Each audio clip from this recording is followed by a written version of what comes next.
దేవర trailer పై mega power star Ram Charan అయితే comment చేశారు. నా తమ్ముడు తారక్ ఈ సినిమా పెద్ద హిట్ ని ఇస్తుందని, మరి అంతేకాదు చరిత్రలో నిలిచిపోతుంది అంటూ చెప్తున్నారు రామ్ చరణ్.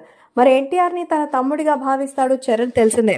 అలాగే తన ప్రతి సక్సెస్ ని కూడా ఎంతో ఎంజాయ్ చేస్తుంటారు.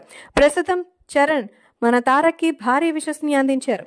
తారక్ కి ఈ సినిమా మరింత ప్లస్ కావాలని, ట్రైలర్ అయితే చాలా అద్భుతంగా ఉందని, అద్భుతం అన్నమాట చాలా తక్కువ, ఎన్టీఆర్ పర్ఫార్మెన్సెస్ ముందు ఇంకెవ్వరూ కూడా నిలబడలేరనేది చాలా సినిమాలో తెలుసు. నేను డైరెక్ట్గా కూడా RRR లో చూశాను.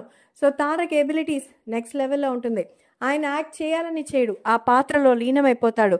ఆయన చేసిన వర దేవర 2 పాత్రలు నాకు ఫేవరెట్ అయిపోయింది. థియేటర్లో ఫుల్ లెంగ్త్ కోసం ఎదురు చూస్తున్నానంటున్నారు రామ్ చరణ్. సో రామ్ చరణ్ చెప్పిన దాని ప్రకారం ఈ సినిమా అయితే మామూలు హిట్ కాదని అయితే అర్థమవుతోంది.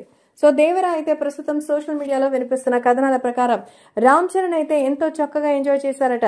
రిపీటెడ్ మోడ్ లో చూశానని, కొరటాల దర్శకత్వం, స్టోరీ చాలా చాలా కనెక్టింగ్ గా అనిపిస్తోంది. అంతేకాకుండా సినిమాకి బ్యాక్గ్రౌండ్ మ్యూజిక్ బాగా హెల్ప్ఫుల్ గా ఉంది. నేను 3 లాంగ్వేజెస్ లో చూశాను, నాకైతే విపరీతంగా నచ్చింది. ఖచ్చితంగా ఈ సినిమా బాక్స్ ఆఫీస్ లో కొత్త చరిత్రని రాస్తుంది అనేది అర్థమవుతోంది. మరి ఇది మామూలు దండయాత్ర కాదు, దేవర దండయాత్ర అంటూ కామెంట్ చేశారు mega power star Ram Charan. Charan కైతే ఈ ట్రైలర్ వేరే లెవెల్లో నచ్చిందని అర్థమవుతోంది. అందుకే